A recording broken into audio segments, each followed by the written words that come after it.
আজকের রেসিপি টমেটোর মিষ্টি চাটনি।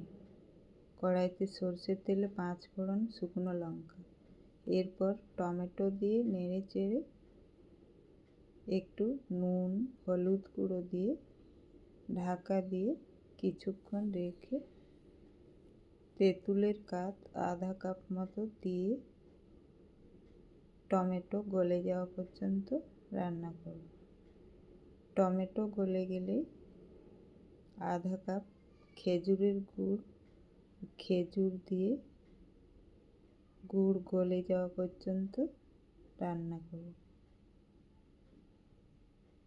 গুড়টা গলে গেলে ধনেপাতা কুচি দিয়ে নেড়ে চেড়ে নামিয়ে নেব।